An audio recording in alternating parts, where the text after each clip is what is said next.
गोदड़ी से भगत के मारे गई। योग से कोई सेठ जी उन भगत के घर चले गए, गोदड़ी को देखा और पूछ लिया भाई ये गोदड़ी किसकी है। उन्होंने बताया सेठ जी अमुक जो महात्मा की गोदड़ी है। सेठ जी उस महात्मा से परिचित थे, ये बड़े वो नाम लिवारी भजनानंदी संत है और उनकी गोदड़ी ओढ़ी हुई है, इनके अंदर उन महात्मा के चरणों की रंज लगी हुई है। ये गोदड़ी बड़ी पवित्र पावन है, इनको घर क्यों नहीं ले जाओ। सेठ जी ने कहा भाई ये गोदड़ी हमको बेच दो ना। बेचने का सुनकर के वो विचार करने लगा, ऐसी मेली गंदी गोदड़ी हुई खरीदने की बात करता है। पूछ ले सेठ जी आप इनकी क्या कीमत दोगे। सेठ जी बोले हम 2 लाख की कीमत देते हैं। कितना? 2 लाख। अब वो विचार करने लगा, इसने मेली गेंदी गोदड़ी का 2 लाख रेट दे रहा है, अगर इनको धोकर के मैं सभा करूं तो और भी कीमत ज्यादा मिलेगी। बोले सेठ जी अब कल आना, कल देने की बात करेंगे। सेठ जी अपने घर गए और वो गोदड़ी को लेकर के धोबी के वहां गया। धोबी के द्वारा खूब धुलाई कराई, सफाई कराई, सुखाज समेत ला करके अपने घर में रख दिया। दूसरे दिन वो सेठ जी 2 लाख रुपया ले पहुंचे उनके घर। बोले भैया 2 लाख रुपया ले, वो गोदड़ी हमारे को दे। वो गोदड़ी लेकर के आया, सेठ जी के सामने रखा, लो सेठ जी ये लो। सेठ जी बोले ये नहीं, वो कल वाली गोदड़ी लिया। मुझे कल वाली ही है। नहीं, उनका रूप दूसरा था, इनका रूप दूसरा है। तो बोले सेठ जी कल आप इनको देखी था ना। हाँ सुन ये मेली थी, गंदी थी, तुमने क्या किया।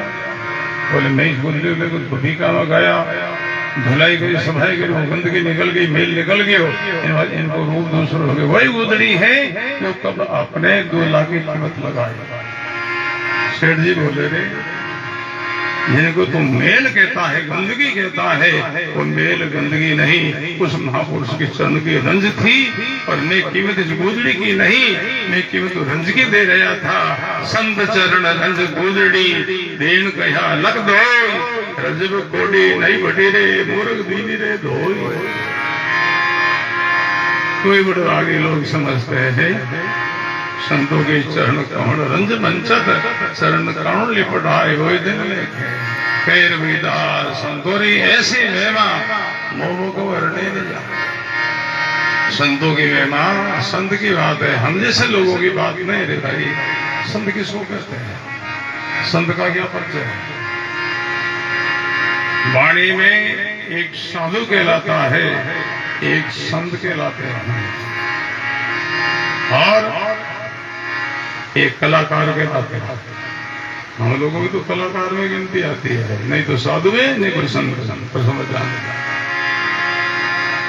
साधु कौन, संत कौन, जो सुर शुद्ध की साधना में लगे हुए हैं, रात दिन भजन में लगे, हर भजन में लगे हैं, उनको साधु कहा जाने। वो साधु है जिन्होंने सुश्रुत का योग सिद्ध कर लिया है, विश्व द्वार की मंजिल पाई है, वो संत कहलाता है। जिनके जीवन में तो साधना है और केवल गानों सीखे, बोलना सीखा, सुनावना सीखा, साधन भजन जीवन में नहीं है, वो कलाकार कोटि में आते हैं, वो भेगधारी माने जाते हैं। उनकी ये चर्चा नहीं है, संत की चर्चा है।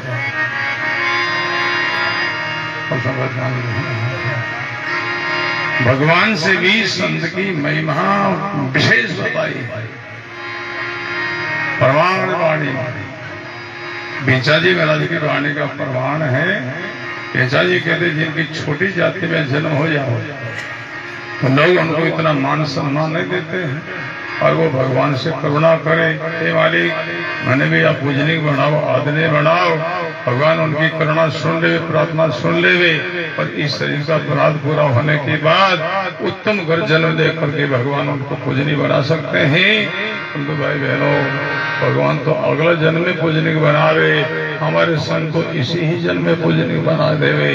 नीचा जी कहते नीचा का ऊंचा करे, भगवत भांडा भोड़, राम करे जन्म आगले और संत करे इन्हीं ठोड़। भगवान अगले जन्म में पूजनीय बनावे, संत इसी जन्म में। मीचा जी के जीवन की बात है। मीचा भगड़ व्यवहार तो दौरो भर तो पेड़, संतों की कृपा वही न भोग चढ़ावे। जाति के हरिजन थे, संत की कृपा हुई, गुरु महाराज की मेहर हुई, राजा लोग आते हाथ फैलाते आशीर्वाद मांगते। ऐसी संतों की महिमा है, संतों की महिमा कहीं नहीं जावे, और क्या करे सागर नहीं मारे। बहुत बड़ा सागर में जाकर एक पट लेकर के गड़ो और सारा जल में भरनो चाहे भर नहीं सकते। सागर बड़ा है, गढ़ छोटो है, ऐसे मुख छोटो महिमा गणी केता नहीं आवे पार। संतों की ऐसी महिमा है। रविदास जी महाराज कहते हैं, हे रविदास संतोरी महिमा मुँह मुख भरने न जाए, कोई दिन लेके बहुत बहुत जस जी भाषा और इनके सपुत्र परिवार को बहुत बहुत साधुवाद है। और जोगाराम जी ने ये बहुत बड़ा आयोजन रखा है सब परिवार को मिलकर के, और अपने रिटायरमेंट के आयोजन पर।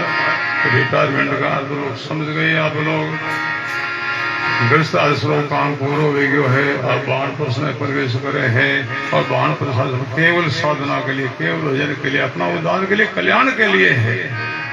अपने लिए कुछ करना है यार, पहला जितना कुछ किया तो परिवार के लिए किया है। भगवान वाले परिवार के लिए बनायो, रिपेयर बेड़ा का तो परिवार के लिए हुआ है, और कुछ जमीन के तो परिवार के लिए हुआ है। बोलो राम, फर्ज है परिवार के लिए कुछ करना भी फर्ज होता है माता पिता का। वो बहुत हो गया, बहुत कर दिया है, वो सब को सौंप कर गए, अपने निवृत्ति अपना भजन को अपने लिए कुछ करो।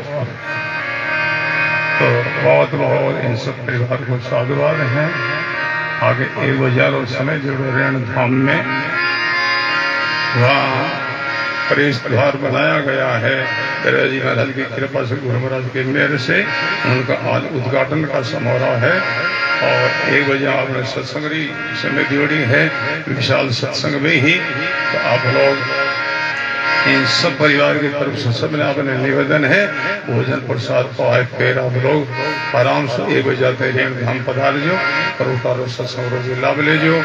और 12 तारीख का पूनम पड़ी, पूनम का रामधाम खेजरा जी में विशाल सत्संग में ही ऐसी सत्संग करवा चाली, धारा चाली, दिन में 12 बजे 3 बजे रो सत्संग समेरे ही उठ भी अपने सम्मेलन पधार जो, आगे सके संदेश दे जो। इन्हीं शब्दों के साथ गुरुवाणी के चरणों में प्रणाम करते हुए नाम संकीर्तन आगे और भी आयोजन होना है। हमारे सब जन कोई माला फेराई, कोई सभा बंधाई, और भी कोई आयोजन हो भी गई ही। तो सब मिलकर के नाम संकीर्तन कर लो। राम बाल राम बाल राम राम राम बाल,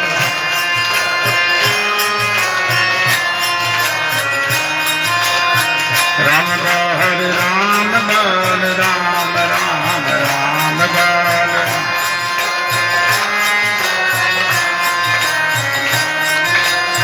राम बाल राम बाल राम राम राम बाल,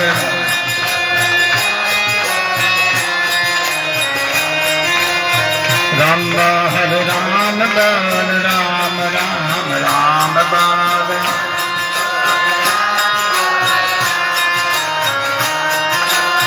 राम बाल राम बाल राम राम राम बाल,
बाड़ी जी महाराज श्री रैण गजड़ा जी राम धाम राम सभा से राम जी राम राम।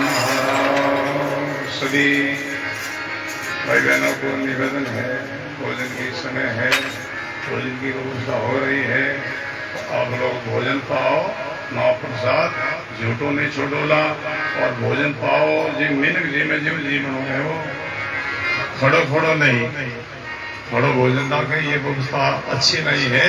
बैठो, जैसे संत पंक्ति में बैठते ऐसे पंक्ति लगाओ लंबी, इधर माता बना इधर भाई लोग आराम से भोजन पाओ। भोजन जितनो जी में इतनो ही लेनो, जीमो मन छोड़ो ने कण महाप्रसाद है, इनको दुरुपयोग नहीं लेनो। इन वास्ते आप लोग कोई जीमो कोई जिमाओ और लंबी लेन लगा करके, जैसे पाठशाला में विद्यार्थी लोग लेन में बैठते हैं ऐसे लेन लगा करके भोजन में बैठो और आराम से व्यवस्था करो और जिनमें बिगाड़ो नहीं करनो, एक कण भी झूठो नहीं छोड़ो नहीं बिखेरनो। इन्हीं शब्दों के साथ राम सभा से राम जी राम।